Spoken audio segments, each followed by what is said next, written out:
This is Talk of the Town, a weekly program featuring community events happening in and around Northeast Michigan, with your host, Nancy Smitham, and get the latest news from Alpena Community College with Dr. Olin Joyton. And now, today's Talk of the Town.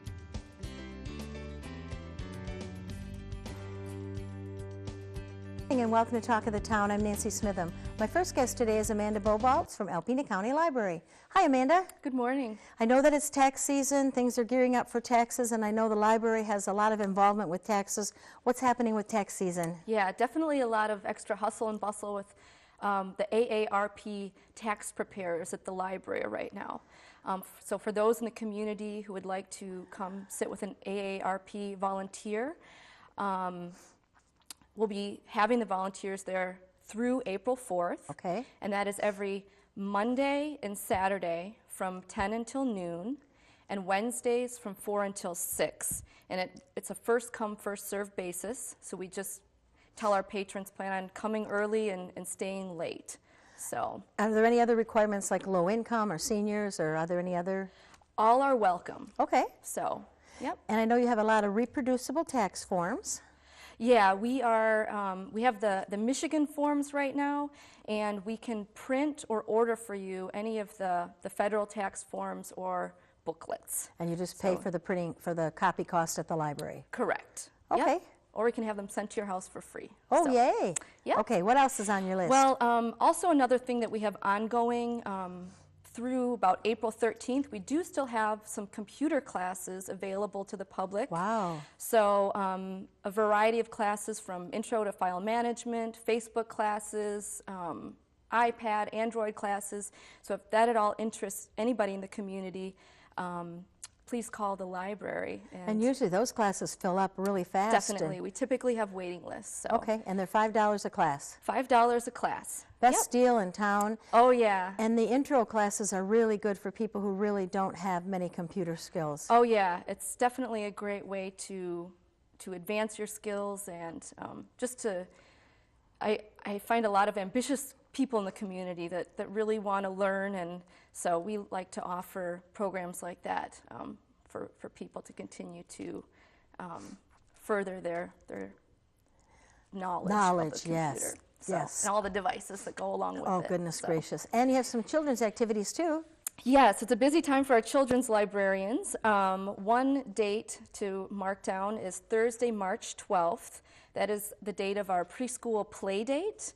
No registration is necessary. It will be from 10 until 11 a.m. It's for children 3 to 5 years of age. And basically, it's really a time for children to come together and socialize, interact, share.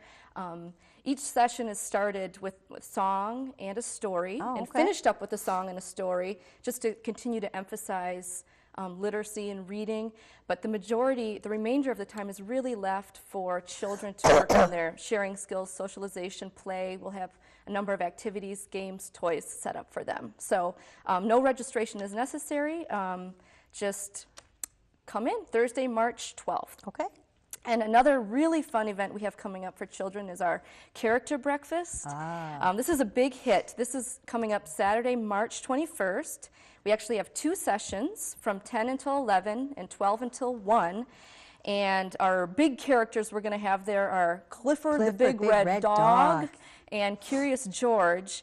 So basically, the children can come. It's breakfast is served, and while they're eating breakfast, both Clifford and Curious George and many other characters come to life during the breakfast, and they stroll around, and children can interact with them, pose for pictures with them. It's definitely a camera event, and just a really fun opportunity for children to come in contact with some of their favorite storybook characters.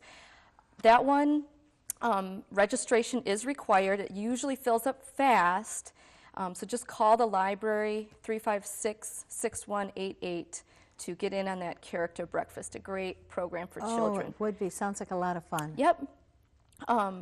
Another thing we have coming up, this is more this is for children and really people of all ages. our tech guru at the library, Nancy Musso, she's offering what she calls a maker space. That's going to be during the whole week of spring break. That's the last full week of March into April, where she's going to have all kinds of devices set up, all kinds of activities, really hands-on, from engineering these little straw bees to zip lines to augmented reality activities and making paper circuit cards. She has a whole slew of activities up her sleeve that'll be on the first floor, and really anybody can get involved with it. She'll even have some things geared towards adults. Just a fun time during spring break for people to get out of the house and come to the library and have some fun. She will have the exact times of that posted on our website and Facebook page as the time draws nearer. Okay. But right now we just know it's going to be during that week of spring break. Perfect. So other than that, I guess a couple of things we have on the horizon. Looking ahead, those are all March. That's all the March news, but looking ahead into spring, just want to give a heads up and put a plug in early for our new tutor training for the READ program. And no previous teaching experience is necessary for this, but it's really for anybody in the community that wants to give back and serve and work with people that maybe don't speak English as their first language, so it's working with them to learn how to read and speak.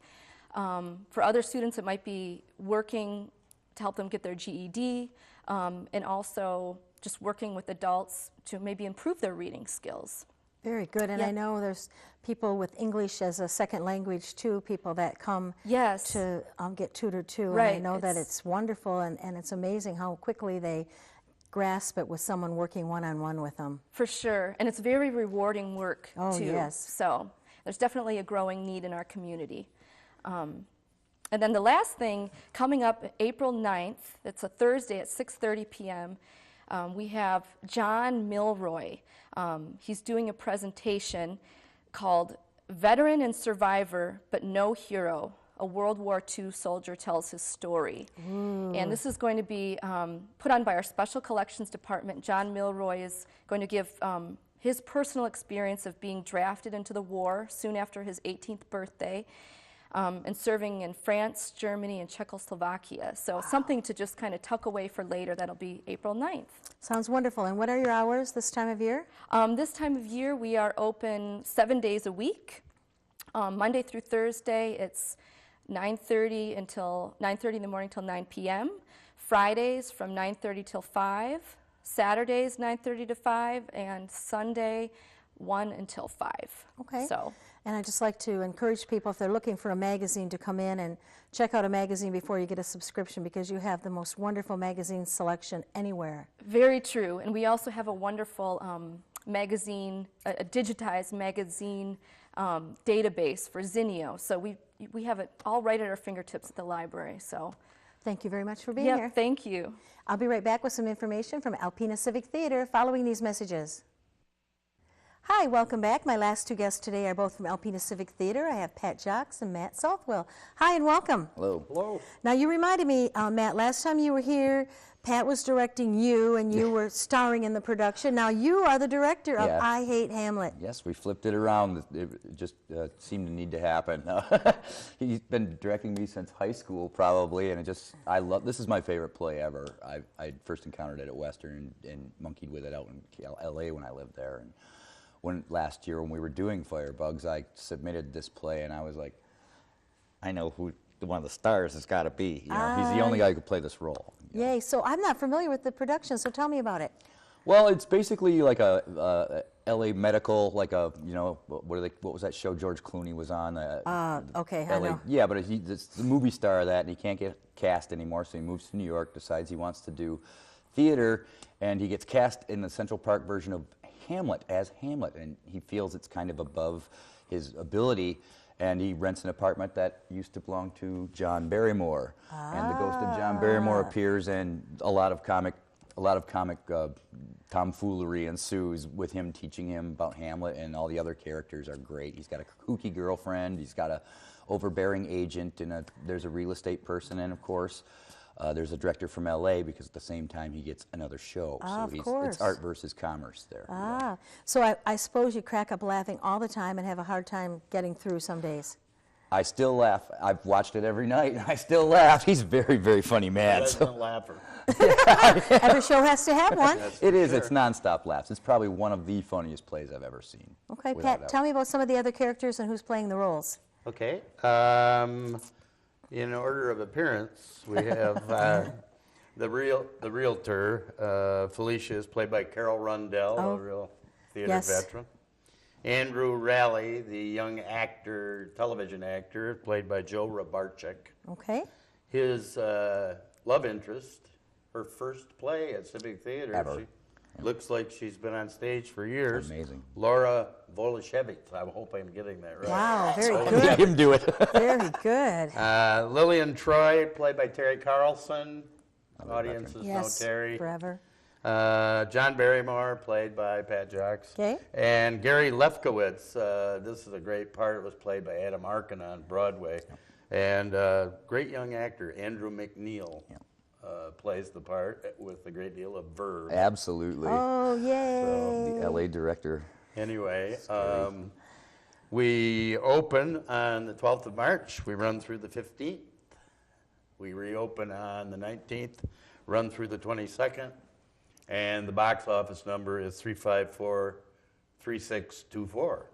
And this sounds like a funny show that everyone has to get a group of friends together, go out for dinner, come to the show, or go to dinner after. You got to see it. Yeah, it is an adult comedy. It's not, some of the material wouldn't be suitable for children, you know, but definitely the ultimate date night, without a doubt. It's a really good couples comedy, and it is the funniest show I've been in it. I've directed it before, but this in Alpena, it's been really great because the cast is marvelous. Okay. Just and then blessing. Tell me more, Pat, about your role. Well, I've been watching John Barrymore movies for weeks. No, the trimmed mustache.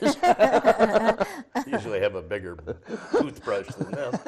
Anyway, John Barrymore is he's stuck in his apartment, which is a kind of a gothic thing. We have a fabulous set. It's amazing. He's stuck there until somebody else comes along and plays Hamlet. Ah. So this is his cosmic lunge at redemption. And so he appears to Andrew Raleigh, and they have a little seance. They bring him around, and he starts tutoring him in Shakespeare, especially in Hamlet, because Barrymore played Hamlet on Broadway before he went to Hollywood and became even more decadent. And, he is considered the greatest American. There's a lot of drinking that goes on, but it's all ginger ale. So. Darn. Well, you know, and that's one thing about Alpena Civic Theater. Your tryouts are usually pretty painless, so first-time people or people who are a little apprehensive, a great place to get your feet wet in the theater in our community. The costuming, the stage, I mean, it's like a Hollywood set. It's unbelievable. The work that has been done is Herculean. I keep calling them my little bag of miracles because it's stuff I don't have to think about. They just produce these beautiful, like Jay Kettler's set and his lights are amazing. You know, and we have the beautiful soundtrack that his grandson is actually running. So there's a lot of family affair. My mom worked on the advertising, so there's a lot of families involved with this. You know, as well as just the span of the cast. 43rd production, and Laura's first. Wow. You know, and she was a natural. The second she got on stage, he turned around, looked at me, and was like, wow. So just really talented people. It's fun all having around. the grandkids down there. Oh, it would be. Jack is 12. He's an assistant director. He's also running sound. And doing a great job. And his older sister got in the act, too. She's the prompter on book. So Jack and Jane Shermansky, remember those names because you're they'll be probably following going to up. see them on stage. Yeah, they just dove in and took the reins and ran, you know. Beautiful stuff. Okay, so it's definitely an adult comedy. Yes. All right, so it's not PG-13. So please remember that because you don't want to be uncomfortable bringing your family, your young family into something like that. And we always like to encourage people to try out for the next production or volunteers. You know, we need a community theater that's all volunteer run needs a lot of volunteers behind the scenes doing staging and costuming and selling tickets and working in the box office, all those fun things. So we encourage people, maybe if you're not, you know, in front of the audience kind of thing, but come on down and be behind the scenes there and really lend a hand. Still a lot of fun to be had, big time. And you know, there's always fundraising opportunities and things to do too, or if you have some wonderful things maybe you'd like to donate to the theater for future productions, you know, just call the box office and someone will put you in the right place. Mm-hmm. Right. Okay. And do we have another production coming up after this? Yeah, our own Carol Rundell is directing a play, A Piece of My Heart, about the Vietnam nurses and stuff. That that's sounds really wonderful. Yes. Okay. And once again, when can we come to see I Hate Hamlet? March 12th through the 15th. Okay. At 7:30 we go up. With matinee on Sunday at 2:30, yeah. And then the following weekend, the 19th through the 22nd. Okay, and we want to tell people again, your productions always sell out, so they need to call the box office and get their ticket. And that number again, Pat, is? 354-3624. So I want to thank both of you very much for bringing this to our community after this crappy winter we've had. It'll be so wonderful to get out and about and laugh. And we don't care if the weather's bad. Come on down, laugh, and go home and enjoy wonderful theater in your own backyard. And prepare to laugh. Thank you both very much. Thank you. Thank you. Please stay tuned for Dr. Olin Joynton following these messages. Good morning, everyone, and welcome back to Talk of the Town. I'm Olin Joynton, president of Alpena Community College. My guest this morning, retired USAF Colonel Jim Mikowski, who is currently serving at Alpena Community College as the Director of Specialized Education. Welcome to the show, Jim. Thank you. And our topic today is one that colleges and universities around the country have paid more and more attention to of late, and that is emergency responses and protection against threats and disasters of all kind. And people maybe immediately think about the campus shootings, but the topic is much, much broader than that, from natural disasters to emergency weather, to power outages, to medical situations, injuries on campus. And so you recently were the prime mover at ACC behind some training on this broad range of security and safety topics. I want to thank you for the planning and implementation you did on that. And it took place on February 5th as a staff training day, as I recall. It did. Why don't you describe who did the training for us and then what the order of events was on that day?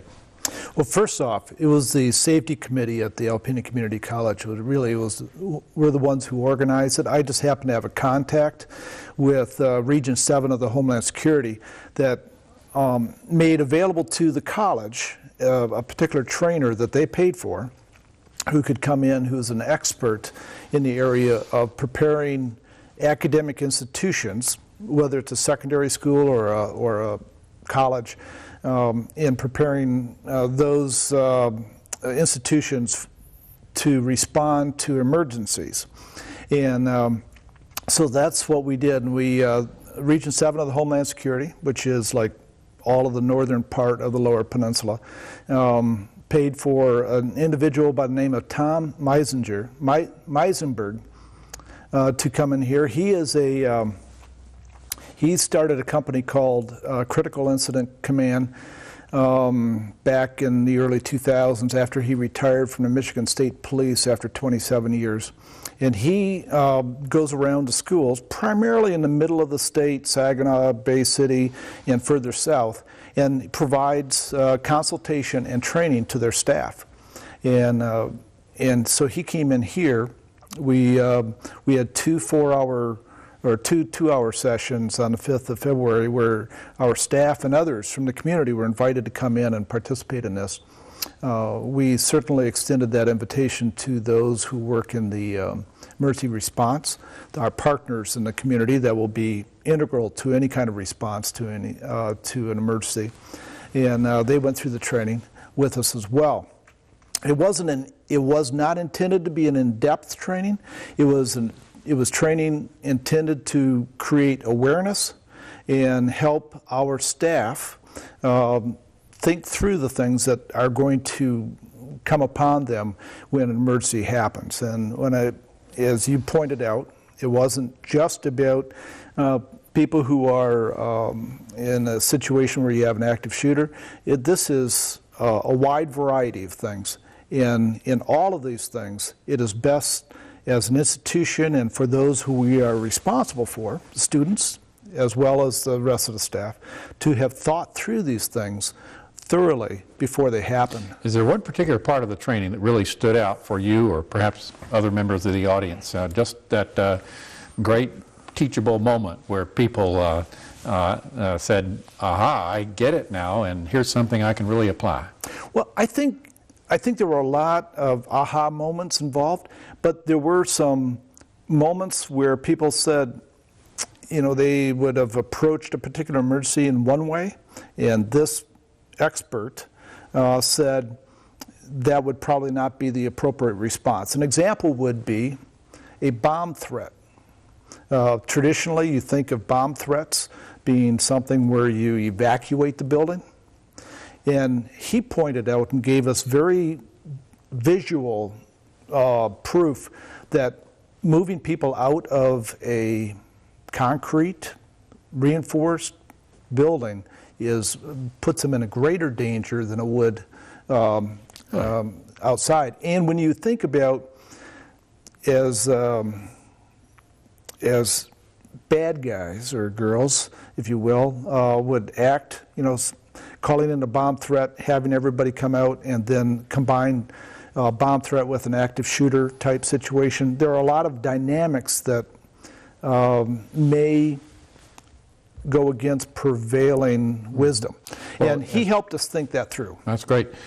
As in any training or educational enterprise, what you think you know may not turn out to be the case. What you assume to be true or maybe do without even thinking about it is actually a subject of scrutiny and better direction. I think about how we used to put our emergency procedures handbook on an area of the website that anybody could get to it. And I remember one of the law enforcement officers advised us against that because if the bad guys or gals know what you're going to do, they can make a better plan for themselves. Sure. And so now we have it notched back into a part of the website where employees can see it. So that questioning of assumptions and being prepared to learn something new that you thought you already had mastered was part of it. Very good. And what about the factor of complacency? Because we actually do have low incidence of natural disasters in Northeast Michigan, coming from Texas and other southern states where we got hurricanes. It's kind of nice to be up here where there are none of those, no earthquakes, but also with regard to crime. Our crime statistics are extremely low on the campus, and I think not too bad for the whole area. Right. So this can introduce a complacent mindset, and what are we trying to do to overcome that? Well, in any of those, you're absolutely right that when we live in a safe community, or we regard as a safe community, we tend to not view procedures such as this as important as it should be. And you know, if we don't train, and if, you know, in my experience, you mentioned I had a military background. Here's what I do know, is that you are going to behave in a way that you train. And if you don't train, your behavior is going to be unpredictable.